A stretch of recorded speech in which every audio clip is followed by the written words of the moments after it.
Então você acha que está no comando da sua mente? Melhor pensar de novo, hein?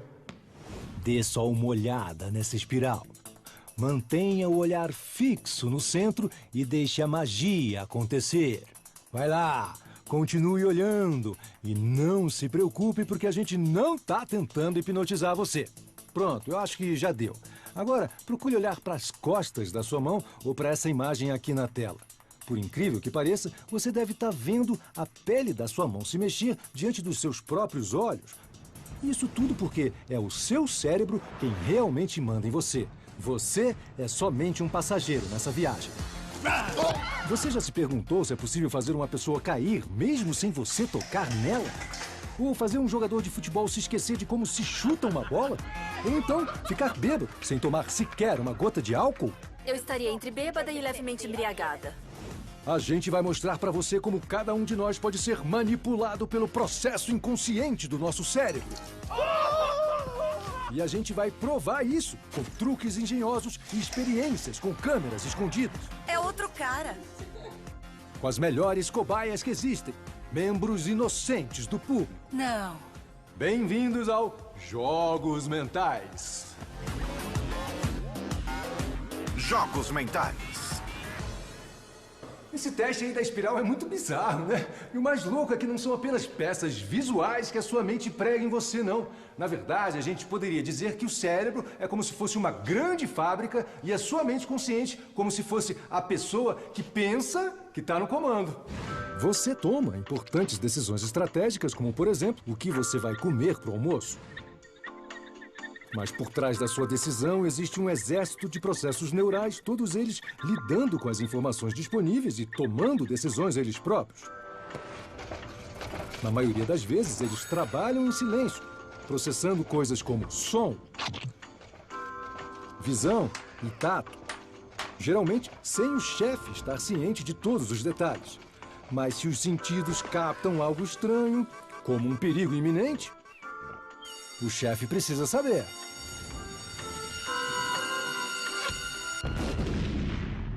Jogos Mentais.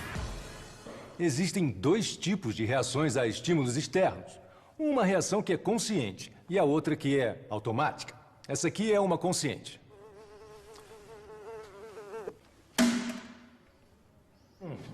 Mas esse não é o único sistema de reação que a gente possui. E se você, por acidente, tocar em alguma coisa muito quente? Ai, provavelmente você vai tirar a mão antes mesmo da sua mente consciente perceber. Isso é o seu sistema nervoso simplesmente agindo por você. Só que essa reação não é apenas causada por dor, ela também acontece quando a gente tem medo de alguma coisa. Resposta ao medo. Ou por que todo mundo faz a mesma cara quando leva um susto? Esse restaurante está oferecendo aos fregueses uma grande promoção. Tudo o que eles têm a fazer é adivinhar o nome de 3 pratos tampados para ganhar um prêmio. Mas tem uma coisa que eles definitivamente não estão contando que esteja no menu. A cabeça desse homem. A pergunta é, a que velocidade eles vão reagir quando de repente tiverem essa visão horrível? Estamos fazendo uma competição hoje e se vocês acertarem todas as respostas, poderão ganhar um almoço para 2. Levante a tampa. Peixe com batatas. Os 2 primeiros pratos não têm nenhuma surpresa. Torta de frango. Torta de frango, exatamente. Mas o terceiro... Assim que a pessoa vê algo inesperado, uma resposta inconsciente ao medo acontece. A reação é quase instantânea. Usain Bolt reage ao tiro que inicia uma corrida em 16 centésimos de segundo. Mas nosso tempo de reação automática pode ser de incríveis 5 centésimos de segundo. E isso é 3 vezes mais rápido do que o homem mais rápido do planeta. E acontece antes mesmo da gente perceber o que nos fez pular. Você não está esperando isso, então é um tipo de choque ao sistema. É uma reação imediata. Em alguns milissegundos eu estava tipo, ufa, você me assustou, mas eu não percebi o que aconteceu. O medo é uma das respostas mais rápidas e automáticas que a gente tem. E a reação é incontrolável. O que é isso? A velocidade da nossa reação a estímulos externos depende do quanto a informação tem que viajar e da quantidade de processamento que deve acontecer. Se a gente sente uma dor no pé, o sinal tem que viajar por todo o corpo, até o cérebro, antes da gente perceber que talvez tenhamos que movê-lo. Sugestões visuais de medo percorrem uma rota bem mais curta. Quando a gente vê alguma coisa que nos faz pular, o sinal nervoso faz a curta viagem dos nossos olhos até a amígdala cerebral. E isso ajuda a disparar um arsenal de respostas automáticas. A adrenalina aumenta para acelerar nosso movimento. Nosso fígado começa a queimar glicose para aumentar a energia. E o mais importante, nossos músculos recebem ordens de nos tirar dali, depressa! E sem perturbar nosso cérebro consciente. Se tivéssemos que pensar na reação, ela seria mais lenta, o que em alguns casos pode ser tarde demais. Mas não se trata apenas do que está acontecendo do lado de dentro. Um susto repentino desencadeia uma rede de respostas de sobrevivência do lado de fora também, que se tornam visíveis em câmera lenta. As clássicas reações ao medo que todos reconhecemos têm um propósito. Nossos olhos se arregalam para deixar entrar mais informações visuais. Nossa boca abre mais para deixar entrar mais oxigênio. E nossa mão vai para frente do corpo para dar proteção. Ou a gente fica firme, pronto para enfrentar a ameaça como essa mulher. Ou se prepara para correr, como este homem. Essas reações são universais. Então, seja fazendo isso ou isso, você pode até parecer meio bobo, mas essas reações super velozes são um modo que o seu cérebro tem de manter você longe dos problemas. Então, da próxima vez que você for dar um susto em alguém e a pessoa fizer essa cara, você pode deixar ela um pouco menos constrangida falando: não se preocupe, isso aí foi só uma resposta automática. Jogos mentais. Já aconteceu de você estar sentado num trem pronto para sair da estação? Você acha que o trem começou a andar, mas alguns segundos depois você percebe que é o trem do seu lado que está começando a se mexer? O seu cérebro entendeu errado e te deu a informação errada. E a razão disso é o fluxo óptico. Ou, no nosso caso, como fazer uma pessoa cair mesmo sem tocar nela. Fluxo óptico é o fluxo de informação visual que experimentamos enquanto nos movemos pelo mundo. Quando você está num veículo em movimento, por exemplo, objetos distantes na sua frente parecem estar parados. No entanto, quando você se aproxima, eles parecem acelerar e passam pela visão periférica, criando um fluxo visual. O mesmo se aplica quando você está andando. Seu cérebro supõe que o mundo é estável. Portanto, quando você experimenta o fluxo óptico, seu cérebro também assume que você deve estar se movendo e automaticamente corrige sua postura e equilíbrio. Senão, você cairia. Então, a gente pode fazer uma pessoa derrubar uma bandeja só confundindo a mente dela? Esse é o estúdio fotográfico do nosso programa. E nosso ator faz o papel de um fotógrafo. Ele vai tirar algumas fotografias para testar uma nova marca de água mineral de luxo. E chamou um grupo de modelos inocentes para ajudá-lo. Essa aí é a primeira cobaia. Vamos imaginar que nós estamos no mais exclusivo dos hotéis e você é a bela garçonete que vai levar este produto fantástico para a mesa de mega estrelas. Espero não derrubar. Não se preocupe, você não vai derrubar. Isso mesmo?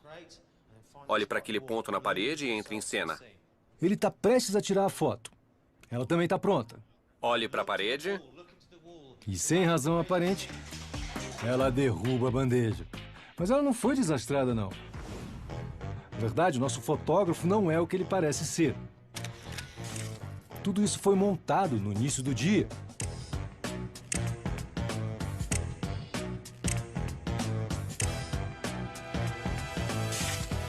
Esta é uma sala móvel.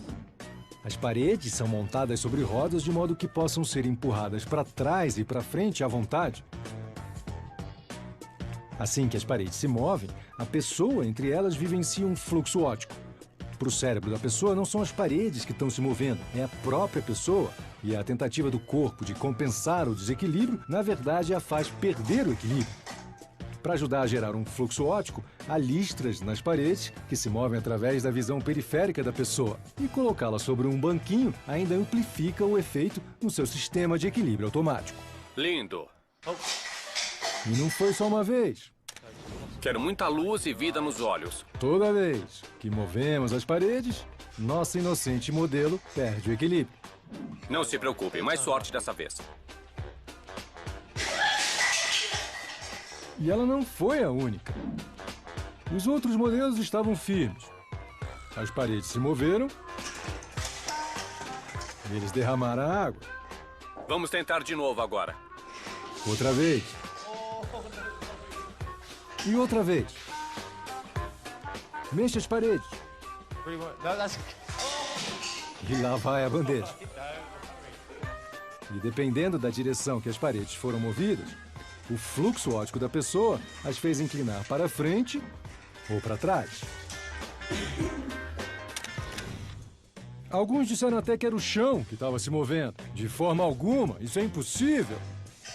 Eu, olhei pra baixo e achei que o chão estivesse se mexendo e acho que ele estava me aproximando da câmera. Depois de um tempo, eu tive certeza que o chão estava se mexendo, mas eu não quis perguntar, dizer algo do tipo, como assim? Eu adoraria dizer que nós fomos os primeiros a fazer essa experiência, mas isso seria uma enorme mentira.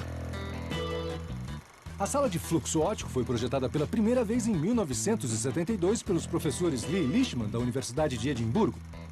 Além de serem capazes de cultivar barbas verdadeiramente magníficas, eles construíram uma sala móvel na qual nos inspiramos. Eu estou me movendo para frente e para trás. Não contentes em fazer adultos perderem o equilíbrio, eles fizeram esse teste com outras vítimas menores também. A criança, nesse experimento, aprendeu a andar há apenas um mês. Bem, eram os anos 70 e as coisas eram muito diferentes naquela época. Jogos Mentais, no Nat Geo. Até agora mostramos por que seu cérebro faz você fazer essa cara de assustado. E como fazer as pessoas derrubarem bandejas sem ninguém tocar nela. E ainda temos vários outros truques para mostrar, hein? Jogos Mentais. Quando se trata de dor, a maioria de nós conhece o efeito placebo. Essa pílula é um analgésico de verdade. Essa outra aqui é só açúcar. Se alguém der a pílula de açúcar e você achar que está tomando o analgésico de verdade, a sua dor de cabeça pode ir embora. A expectativa de que alguma coisa vai exercer um efeito sobre você é suficiente para produzir fisicamente esse efeito. Bom, pelo menos essa é a teoria. O efeito placebo. Você pode deixar pessoas bêbadas sem elas beberem álcool? Bem-vindo ao nosso bar placebo. Esses alunos foram convidados para o que eles acham que é uma tarde de bebida grátis. Eles foram informados de que a gente está investigando os efeitos do consumo do álcool na autoconfiança das pessoas e decidiram passar algumas horas agradáveis bebendo, jogando e sendo alunos. Tudo em condições controladas e sob o olhar atento dos nossos pesquisadores. E o mais importante, estamos contando cada um dos copos que eles bebem. A boa notícia esta noite é que as bebidas são de graça. Mas o que eles não sabem é que nós substituímos as bebidas alcoólicas por alternativas sem álcool. Portanto, nesta tarde, eles vão beber simplesmente água tônica e cerveja sem álcool. Aqui temos algumas garrafas de cerveja e outras bebidas alcoólicas. Assim, nossos alunos vão para o bar com bebidas de graça, achando que tudo não passa de um teste para ver como o álcool afeta a autoconfiança deles. Bem, todo mundo parece muito confiante quando o assunto é beber. E à medida que o tempo passa, o número de copos vai aumentando. Depois de uma média de 4 drinks para cada um, pedimos para eles avaliarem o próprio estado de embriaguez numa escala de 0 a 10, sendo 0 sóbrio e 10 bêbado. Lembrando que eles não beberam nenhuma gota de álcool, o resultado deve ser 0. Eu não me lembro de quantas bebidas eu tomei. Foram provavelmente umas 5. Mas ele não bebeu nada de álcool. Eu diria que eu bebi umas 5 ou 6. E essa daí não bebeu nem um gole sequer. De 0 a 10? Eu diria 6. 7. Vamos dizer 6. 6 é um bom número. Nossa, ou essa daí tá maluquinha ou o cérebro dela tá falando: você está bêbada. Não tem como dizer que você não está leve, não é? Não. Pelo que parece, como eles acham que a bebida é real, o efeito placebo está induzindo o cérebro deles a relatar os primeiros sinais de embriaguez. E se eles beberem por mais 1 hora? Será que eles vão continuar se achando bêbados? Ou será que vão perceber que tudo não passa de um faz de conta? Mais tarde, voltamos para descobrir. Jogos mentais. Com que nitidez você acha que vê o mundo ao seu redor? Ah, bem nítido, certo? E se eu dissesse que a única coisa que você realmente vê em alta definição é um pequeno ponto no centro da sua visão, tão grande quanto a unha do polegar na distância de um braço? O resto você vê numa resolução muito mais baixa e o cérebro faz o favor de montar tudo junto como uma única imagem mais nítida. Visão periférica. Por que não podemos confiar nela? Por exemplo, temos aqui uma bela fotografia do Albert Einstein, mas vamos afastá-la um pouquinho. Agora o que você vê? Ou o Einstein ficou estranhamente glamuroso, ou você deve estar vendo uma Marilyn Monroe meio borrada. E não tem nenhum truque de câmera aqui não, era a mesma imagem. À medida que a imagem se afasta dos olhos, os detalhes de alta resolução de Einstein são perdidos e a imagem de baixa resolução de Marilyn domina, apesar da imagem não ter mudado. Em comparação com o meio dos nossos olhos, há poucos receptores na borda da nossa visão e eles não são sensíveis às cores. Se a gente visse o mundo através da nossa visão periférica, ele poderia se parecer um pouco com isso. Nossa, muito borrado.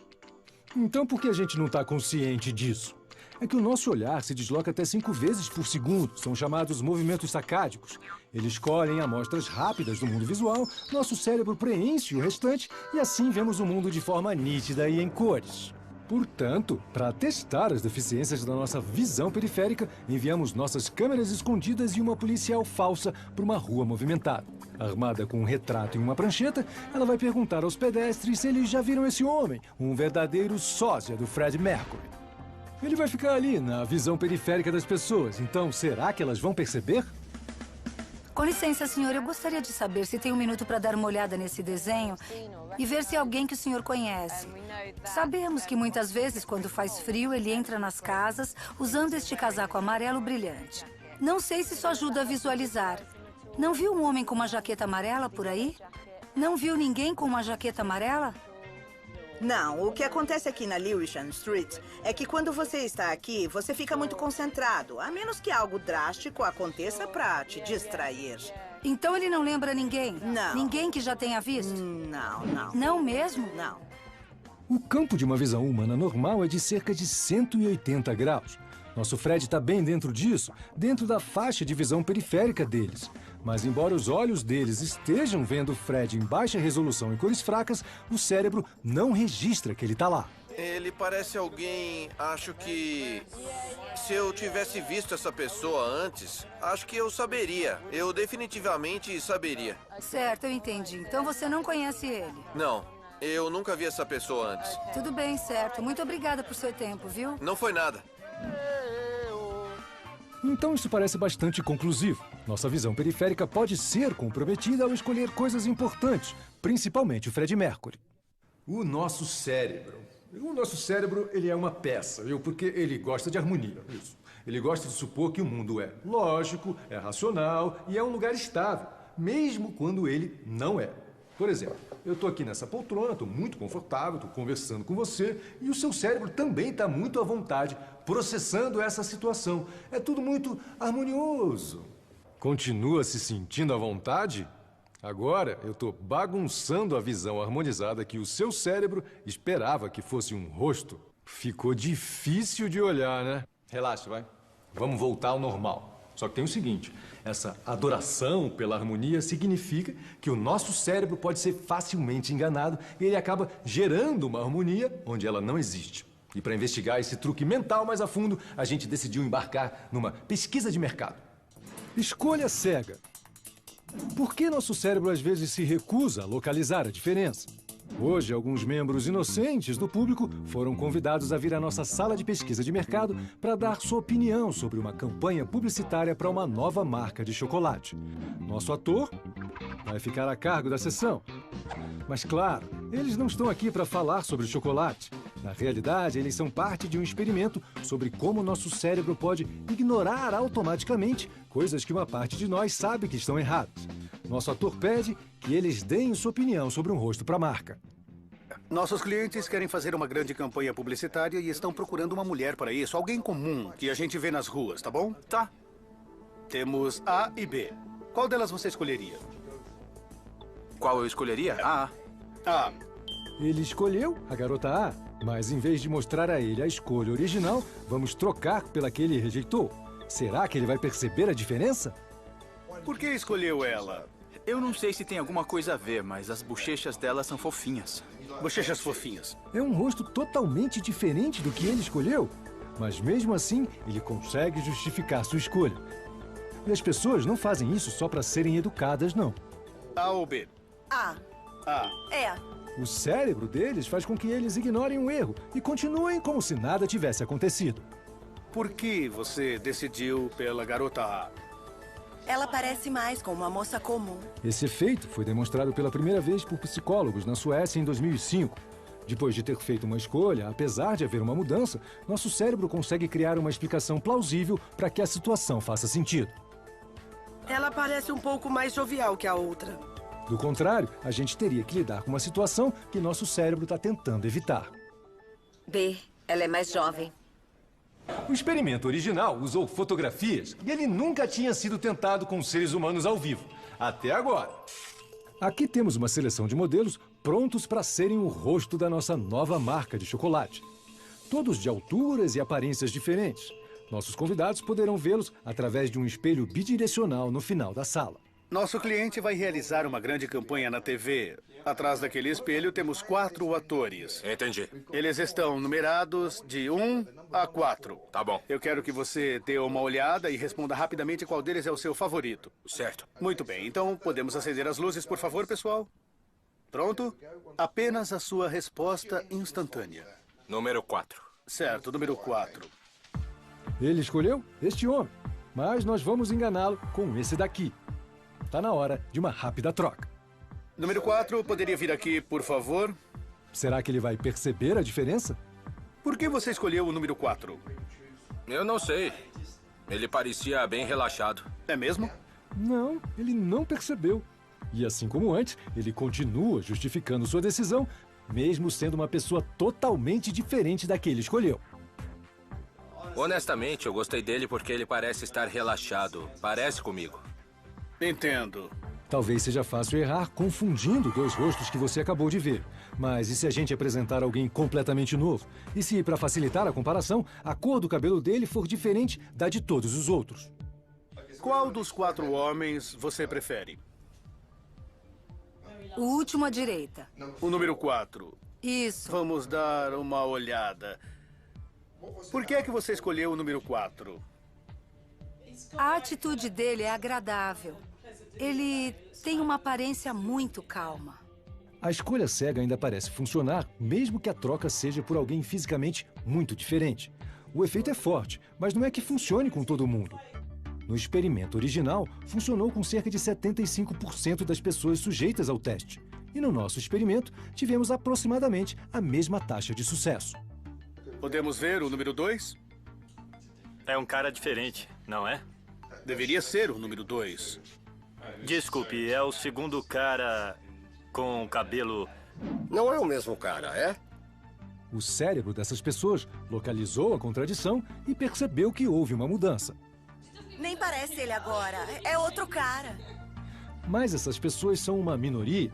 A maioria dos indivíduos não percebe a troca e age como se o novo rosto fosse sua escolha original o tempo todo.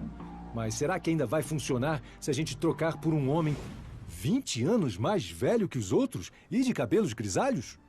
Eu preciso de uma resposta rápida, instintivamente. Qual você prefere? Temos o número 1, o 2, o 3 e o 4. O número 3. Certo. Você consegue visualizá-lo em uma campanha na TV para um chocolate com sabor de frutas? Claro. Vai ser a maior troca até agora. Muito bem, vamos dar uma olhada no número 3 de novo. Por que você escolheu o número 3? Ele me parece sério o bastante para fazer a propaganda. Muito bem. Se você fosse descrevê-lo numa palavra, qual palavra seria? Proativo. Proativo. Ele realmente parece proativo, mas não é o mesmo homem. A gente já mostrou para você que é o seu cérebro quem realmente dá as cartas. Vimos como sua visão periférica às vezes deixa passar coisas importantes. E como o efeito placebo começou a deixar esses alunos bêbados com cerveja sem álcool. Jogos mentais. Conheça agora o homúnculo sensorial. Nem precisa ter medo dele, porque ele não morde, não. Esse ser bizarro, na verdade, está representando como o córtex sensorial do meu cérebro vê o meu corpo. Espera aí que eu vou te explicar melhor.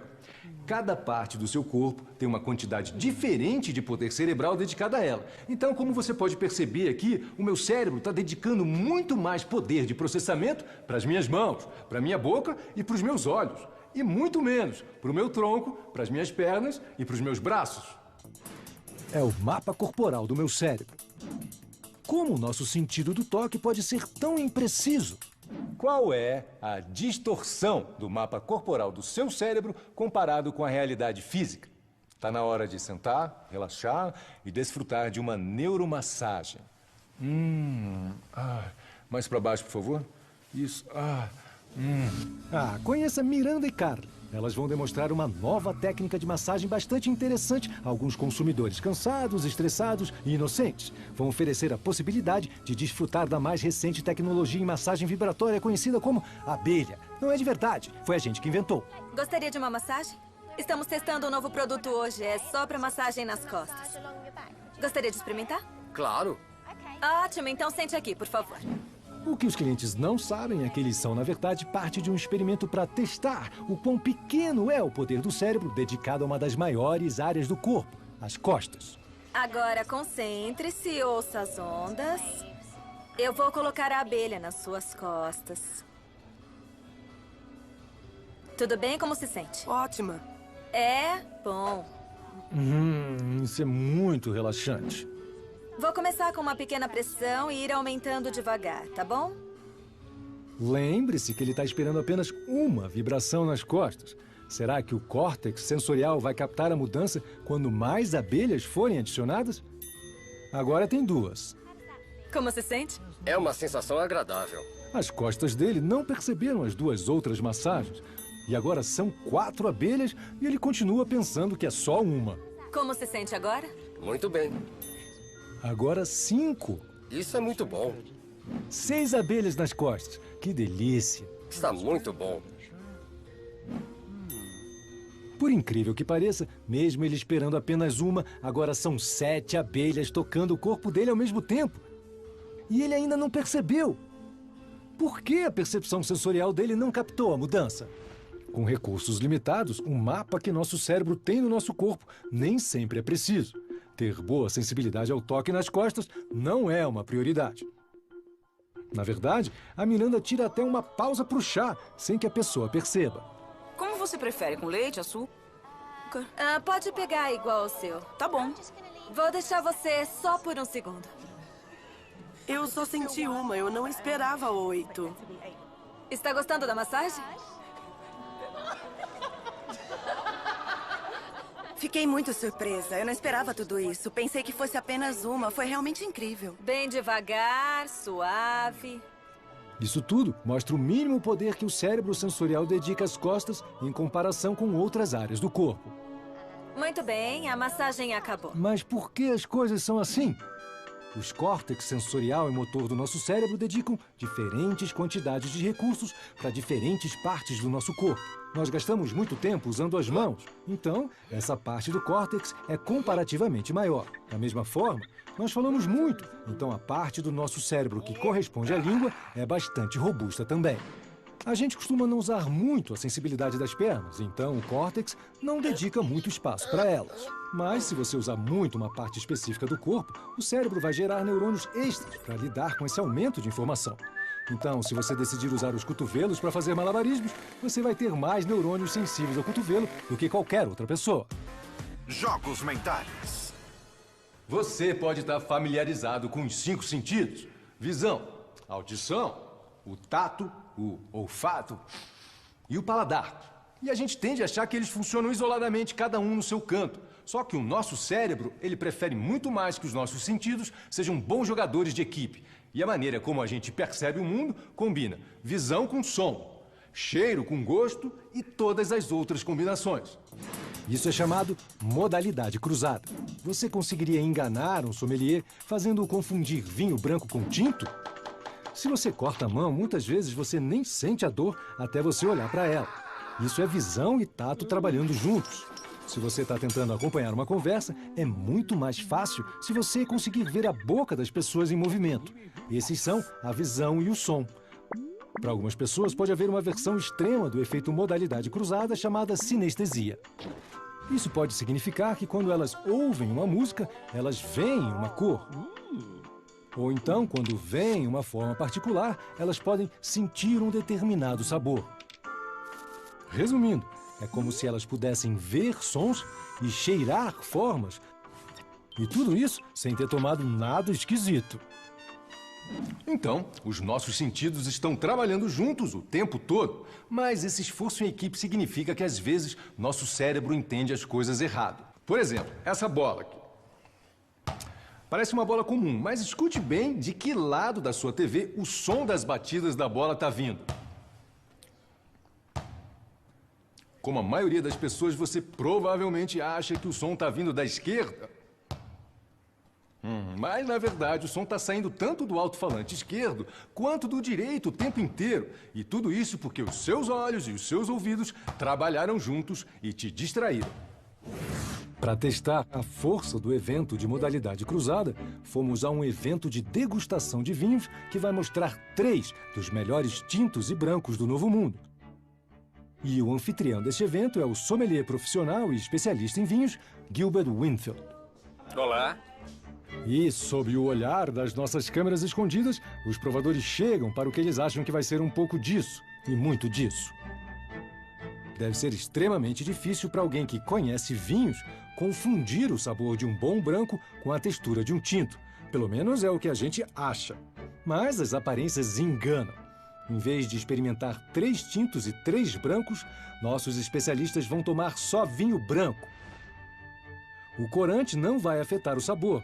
Mas será que a mera visão de um vinho branco tingido de vermelho será suficiente para enganar esses sommeliers? Quem prefere branco, quem prefere tinto? Eu prefiro o vinho tinto. Tinto, tá bom. Então temos uma entusiasta do vinho tinto, só que ela não sabe que não vai ser servido nenhum tipo de vinho tinto hoje. Primeiro vai ser o branco chileno Sauvignon, sem nenhuma coloração ainda.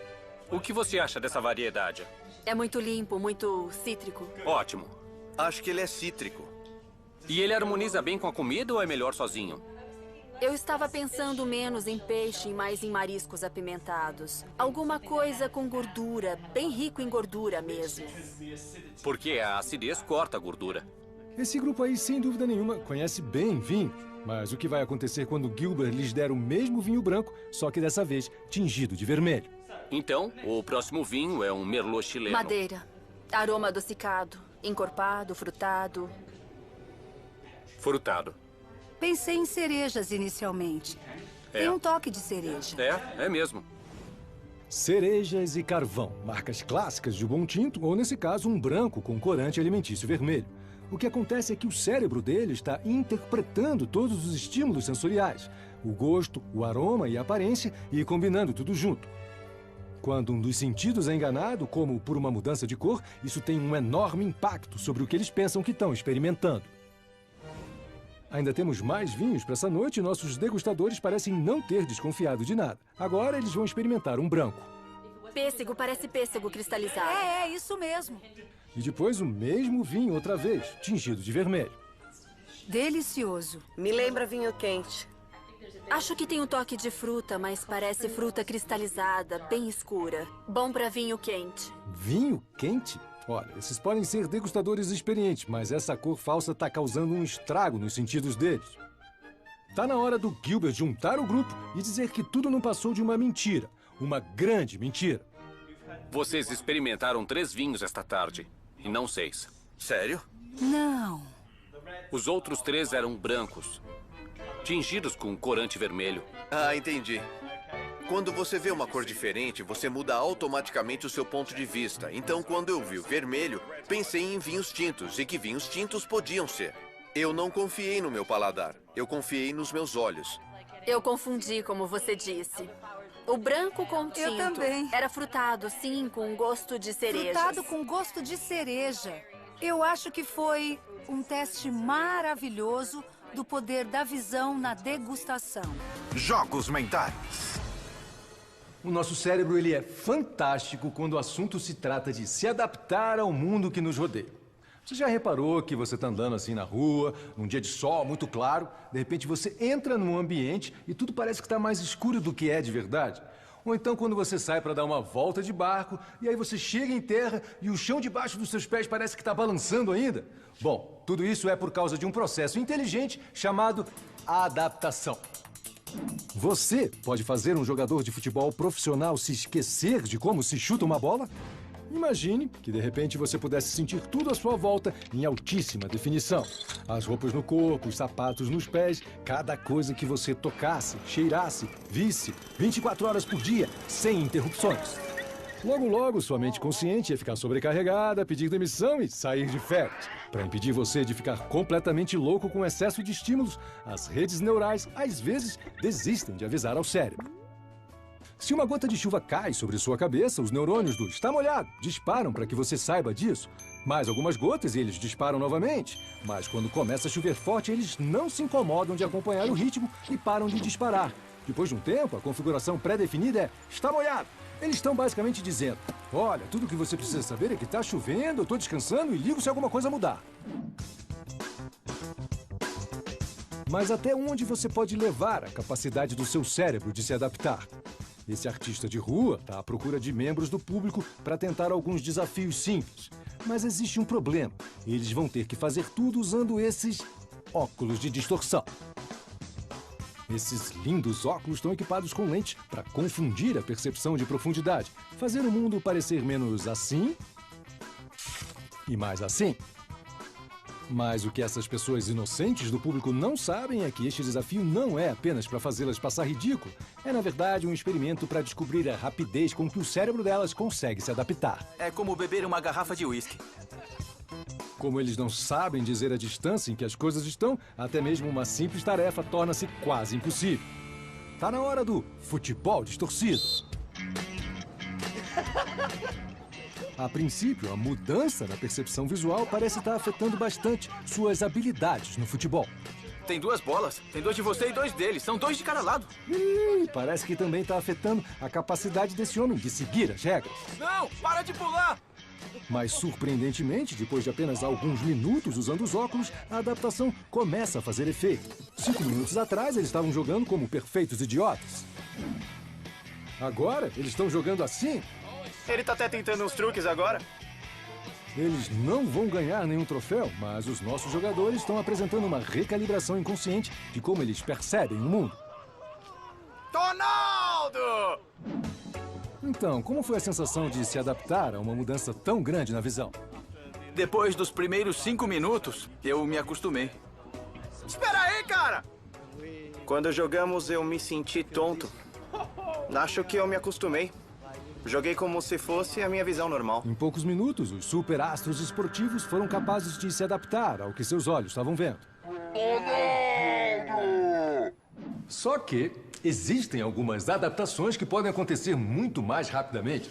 Tão rapidamente, na verdade, que o cérebro ele fica assim meio bobão. Ele pode ter problemas para se readaptar. Eu tô falando sério, é verdade. Ele pode ter dificuldades para voltar ao normal. Estamos no campo de treinamento de um dos mais antigos clubes de futebol profissional de Londres, o Leyton Orient. O primeiro jogador da equipe, Liam McSweeney, sempre teve a visão perfeita. Hoje ele ainda tem a visão perfeita, mas tudo o que ele pode ver está distorcido cerca de 10 graus por causa desses óculos especiais. Sem as lentes, ele veria o gol aqui. Com elas, o gol vai parecer estar aqui. E ele não tem ideia de como vai reagir ou como isso vai afetar suas excelentes habilidades esportivas. No início, a reação é a mesma que com os outros óculos que testamos.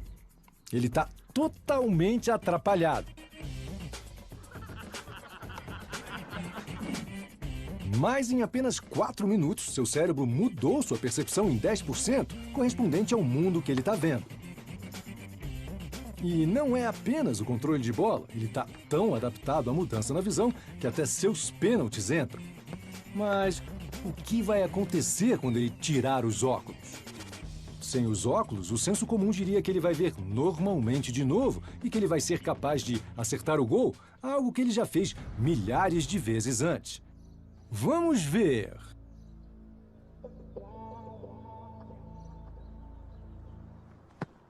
Ah, você não sabe chutar, cara.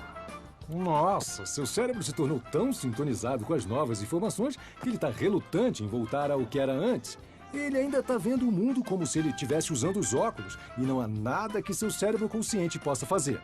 Mas não se preocupe com a carreira dele no futebol, não. A visão vai voltar ao normal, mais tarde. Jogos mentais. Você lembra dos alunos que tomaram todas aquelas bebidas não alcoólicas de graça? Pois é, tá na hora da gente descobrir como o efeito placebo de todo o álcool que eles não ingeriram afetou o comportamento deles. Este corajoso grupo de estudantes foi envolvido no que eles achavam que era um teste para investigar os efeitos do álcool sobre a autoconfiança de uma pessoa. Eles passaram a última hora bebendo nada além de coquetéis de água tônica e cervejas sem álcool. Mas alguns deles já estão relatando os efeitos em uma escala de embriaguez de 0 a 10. Eu não lembro quantos copos eu bebi. Acho que provavelmente uns 5. Acho que eu bebi uns 5, 6 de 10. De 0 a 10?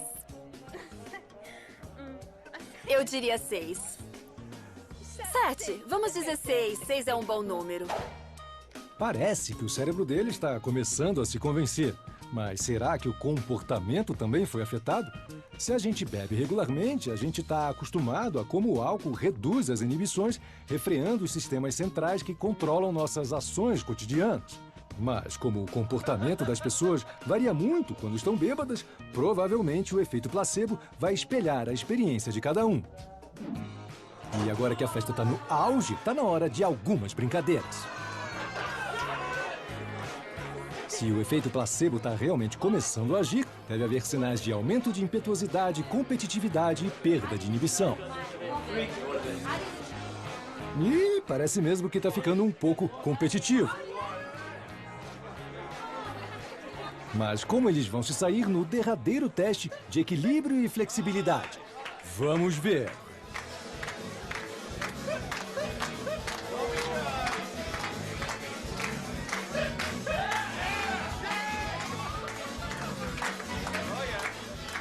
Coitada da Daisy. Parece que ela realmente está sob a influência do cérebro dela. Quando eles chegaram, a gente pediu para os estudantes tirarem algumas fotos na nossa cabine. 2 horas depois de terem consumido uma média de 8,5 bebidas não alcoólicas, está na hora de outra sessão de fotos. A oportunidade perfeita para ver se houve alguma perda de inibição, um sinal claro de embriaguez. É, parece que sim. Mas tem uma menina no grupo que está bem mais afetada do que os outros. Desculpe, me desculpe. Eu me sinto bem seguro em dizer que a Daisy parece um pouco bêbada. Estou me sentindo entre bêbada e embriagada. Eu estaria entre bêbada e levemente embriagada. Depois de 2 horas bebendo, tá na hora de revelar a verdade ao grupo sóbrio. É apenas o cérebro deles dizendo que eles estão bêbados. Quem do grupo ficaria surpreso ao saber que nas últimas 2 horas, nenhum de vocês bebeu sequer uma gota de álcool? Não acredito. Ah, meu Deus. As garrafas de cerveja estavam cheias de cerveja sem álcool e a vodka era água. Inacreditável. Eu me sinto bêbada. Eu sei, eu não entendo por quê, porque isso aqui não é álcool, mas é na minha cabeça. Tadinha da Daisy, ela provavelmente vai precisar de um remédio para ressaca. Quem sabe um placebo? Mas como essa reação extrema ao efeito placebo funciona? Toda vez que experimenta algo novo, nosso cérebro cria um conjunto de conexões neurais associadas com essa experiência. Tem até um grupo todo de redes relacionadas com o ato de beber. Tem uma para o som, outra para o sabor, para ver a bebida sendo servida. E existe também uma rede para os efeitos do álcool. Depois de um tempo, todas elas se associam e se acostumam a sair juntas, tipo amiguinhas numa festa. Como as outras redes de operação, a rede de álcool também começa a trabalhar, mesmo que não haja álcool presente. E às vezes ela quer trazer suas amigas também. As redes para competitividade, coragem e perda de inibição. Todas as redes acabam operando juntas e as pessoas podem se comportar como se estivessem bêbadas, mesmo não estando. A gente viu juntos como nossos processos cerebrais automáticos podem ser enganados e nos derrubar. Aprendemos as limitações da nossa visão periférica e vimos como nossas reações inconscientes podem ser mais rápidas do que os Usain Bolt. E agora, você ainda acha que é você quem manda na sua mente? Melhor pensar de novo.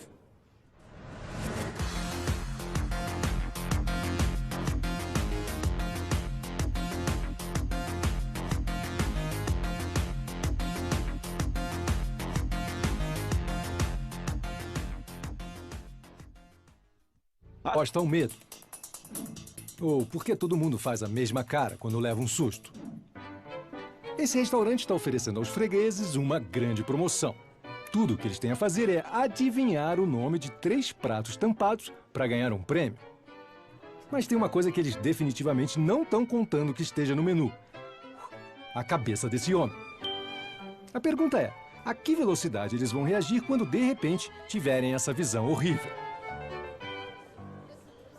Estamos fazendo uma competição hoje e se vocês acertarem todas as respostas, poderão ganhar um almoço para 2. Levante a tampa. Peixe com batatas. Os 2 primeiros pratos não têm nenhuma surpresa. Torta de frango. Torta de frango, exatamente. Mas o terceiro... Assim que a pessoa vê algo inesperado, uma resposta inconsciente ao medo acontece. A reação é quase instantânea. O Usain Bolt reage ao tiro que inicia uma corrida em 16 centésimos de segundo. Mas nosso tempo de reação automática pode ser de incríveis 5 centésimos de segundo. E isso é 3 vezes mais rápido do que o homem mais rápido do planeta. E acontece antes mesmo da gente perceber o que nos fez pular.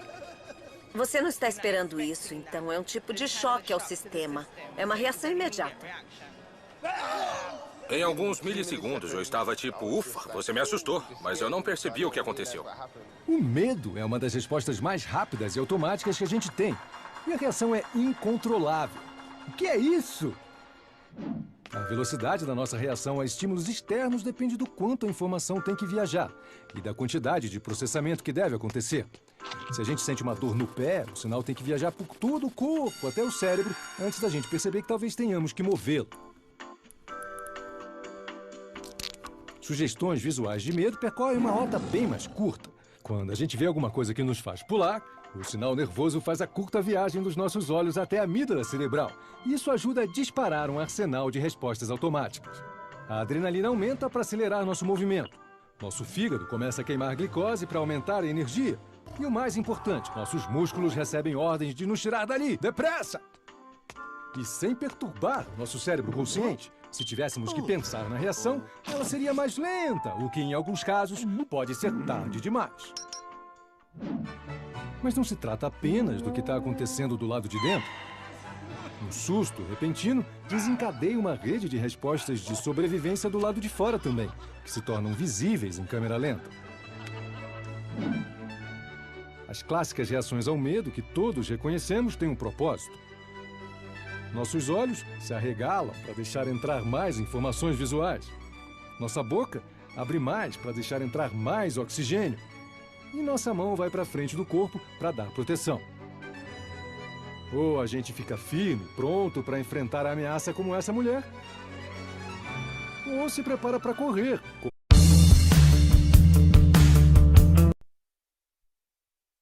Então você acha que está no comando da sua mente?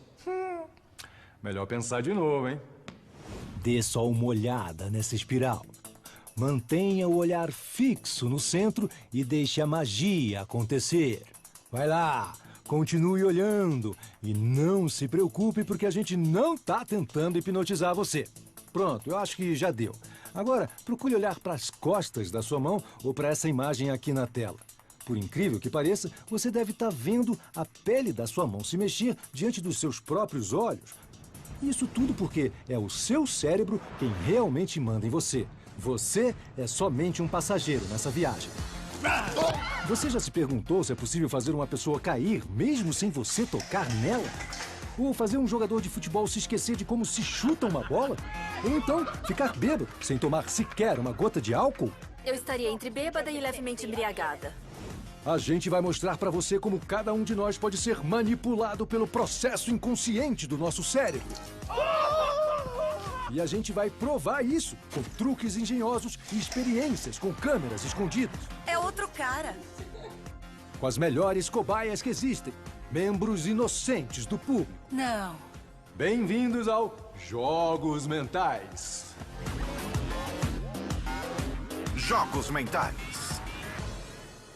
Esse teste aí da espiral é muito bizarro, né? E o mais louco é que não são apenas peças visuais que a sua mente prega em você, não. Na verdade, a gente poderia dizer que o cérebro é como se fosse uma grande fábrica e a sua mente consciente como se fosse a pessoa que pensa que está no comando.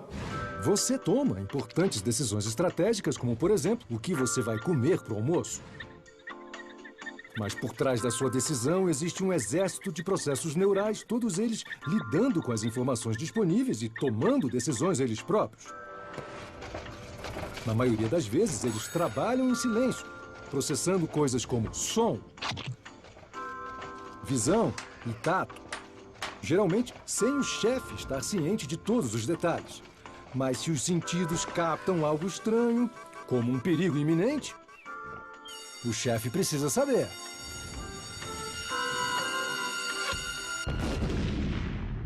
Jogos Mentais. Existem dois tipos de reações a estímulos externos. Uma reação que é consciente e a outra que é automática. Essa aqui é uma consciente.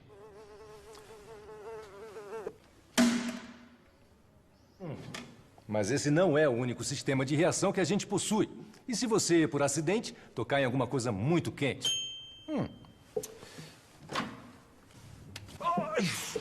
Provavelmente você vai tirar a mão antes mesmo da sua mente consciente perceber. Isso é o seu sistema nervoso simplesmente agindo por você. Só que essa reação não é apenas causada por dor, ela também acontece quando a gente tem medo de alguma coisa.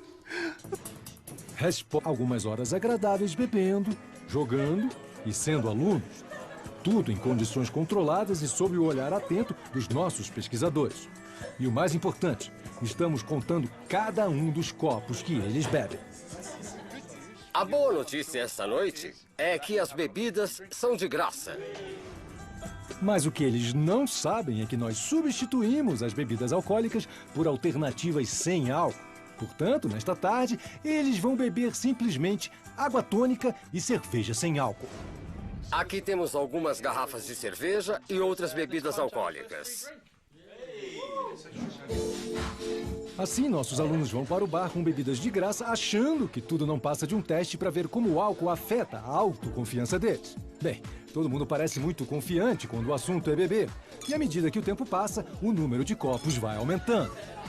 Depois de uma média de 4 drinks para cada um, pedimos para eles avaliarem o próprio estado de embriaguez numa escala de 0 a 10, sendo 0 sóbrio e 10 bêbado. Lembrando que eles não beberam nenhuma gota de álcool, o resultado deve ser 0. Eu não me lembro de quantas bebidas eu tomei. Foram provavelmente umas 5. Mas ele não bebeu nada de álcool. Eu diria que eu bebi umas 5 ou 6. E essa daí não bebeu nem um gole sequer. De 0 a 10, eu diria 6. 7. Vamos dizer 6. 6 é um bom número. Nossa, ou essa daí tá maluquinha ou o cérebro dela tá falando: você está bêbada. Não tem como dizer que você não está leve, não é? Não. Pelo que parece, como eles acham que a bebida é real, o efeito placebo está induzindo o cérebro deles a relatar os primeiros sinais de embriaguez. E se eles beberem por mais 1 hora? Será que eles vão continuar se achando bêbados ou será que vão perceber que tudo não passa de um faz de conta? Mais tarde, voltamos para descobrir. Jogos mentais. Com que nitidez você acha que vê o mundo ao seu redor? Ah, bem nítido, certo? E se eu dissesse que a única coisa que você realmente vê em alta definição é um pequeno ponto no centro da sua visão, tão grande quanto a unha do polegar na distância de um braço? O resto você vê numa resolução muito mais baixa e o cérebro faz o favor de montar tudo junto como uma única imagem mais nítida. Visão periférica. Por que não podemos confiar nela? Por exemplo, temos aqui uma bela fotografia do Albert Einstein, mas vamos afastá-la um pouquinho. Agora, o que você vê? Ou o Einstein ficou estranhamente glamuroso, ou você deve estar vendo uma Marilyn Monroe meio borrada. E não tem nenhum truque de câmera aqui, não. Era a mesma imagem. À medida que a imagem se afasta dos olhos, os detalhes de alta resolução de Einstein são perdidos e a imagem de baixa resolução de Marilyn domina, apesar da imagem não ter mudado. Em comparação com o meio dos nossos olhos, há poucos receptores na borda da nossa visão e eles não... Há listras nas paredes que se movem através da visão periférica da pessoa. E colocá-la sobre um banquinho ainda amplifica o efeito no seu sistema de equilíbrio automático. Lindo. E não foi só uma vez. Quero muita luz e vida nos olhos. Toda vez que movemos as paredes, nossa inocente modelo perde o equilíbrio. Não se preocupe, mais sorte dessa vez. E ela não foi a única. Os outros modelos estavam firmes. As paredes se moveram. E eles derramaram a água. Vamos tentar de novo agora. Outra vez. E outra vez. Mexa as paredes. E lá vai a bandeja. E dependendo da direção que as paredes foram movidas, o fluxo óptico da pessoa as fez inclinar para frente ou para trás. Alguns disseram até que era o chão que estava se movendo. De forma alguma, isso é impossível. Eu, olhei pra baixo e achei que o chão estivesse se mexendo e acho que ele estava me aproximando da câmera. Depois de um tempo, eu tive certeza que o chão estava se mexendo, mas eu não quis perguntar, dizer algo do tipo, como assim? Eu adoraria dizer que nós fomos os primeiros a fazer essa experiência, mas isso seria uma enorme mentira. A sala de fluxo óptico foi projetada pela primeira vez em 1972 pelos professores Lee Lichtman, da Universidade de Edimburgo. Além de serem capazes de cultivar barbas verdadeiramente magníficas, eles construíram uma sala móvel na qual nos inspiramos. Eu estou me movendo para frente e para trás. Não contentes em fazer adultos perderem o equilíbrio, eles fizeram esse teste com outras vítimas menores também. A criança, nesse experimento, aprendeu a andar há apenas 1 mês. Bem, eram os anos 70 e as coisas eram muito diferentes naquela época. Jogos mentais. No Nat Geo. Até agora mostramos por que seu cérebro faz você fazer essa cara de assustado. E como fazer as pessoas derrubarem bandejas sem ninguém tocar nela. E ainda temos vários outros truques para mostrar, hein? Jogos mentais. Quando se trata de dor, a maioria de nós conhece o efeito placebo. Essa pílula é um analgésico de verdade. Essa outra aqui é só açúcar. Se alguém der a pílula de açúcar e você achar que está tomando o analgésico de verdade, a sua dor de cabeça pode ir embora. A expectativa de que alguma coisa vai exercer um efeito sobre você é suficiente para produzir fisicamente esse efeito. Bom, pelo menos essa é a teoria. O efeito placebo. Você pode deixar pessoas bêbadas sem elas beberem álcool? Bem-vindo ao nosso bar placebo. Esses alunos foram convidados para o que eles acham que é uma tarde de bebida grátis. Eles foram informados de que a gente está investigando os efeitos do consumo do álcool na autoconfiança das pessoas e decidiram passar como este homem. Essas reações são universais. Então, seja fazendo isso ou isso, você pode até parecer meio bobo. Mas essas reações super velozes são um modo que o seu cérebro tem de manter você longe dos problemas. Então, da próxima vez que você for dar um susto em alguém e a pessoa fizer essa cara, você pode deixar ela um pouco menos constrangida falando: não se preocupe, isso aí foi só uma resposta automática. Jogos mentais.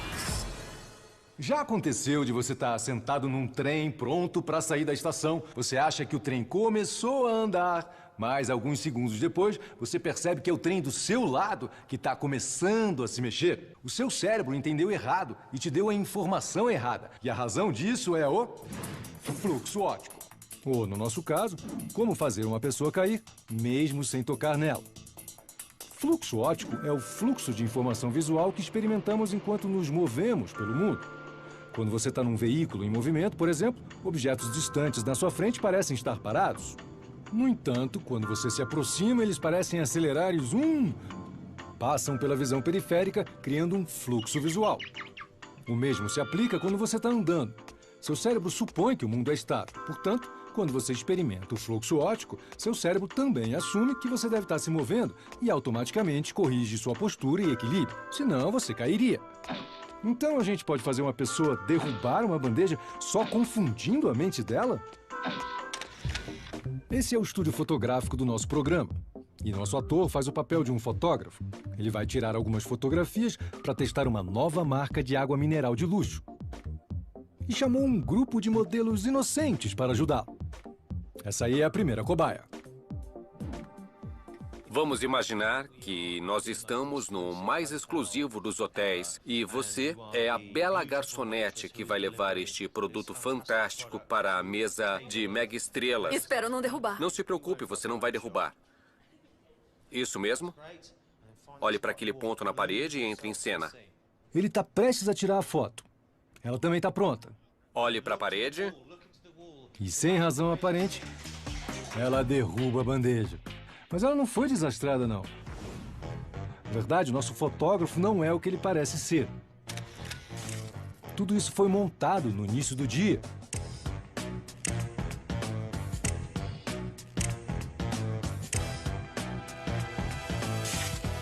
Esta é uma sala móvel. As paredes são montadas sobre rodas de modo que possam ser empurradas para trás e para frente à vontade. Assim que as paredes se movem, a pessoa entre elas vivencia um fluxo óptico. Para o cérebro da pessoa, não são as paredes que estão se movendo, é a própria pessoa. E a tentativa do corpo de compensar o desequilíbrio, na verdade, a faz perder o equilíbrio. Para ajudar a gerar um fluxo óptico,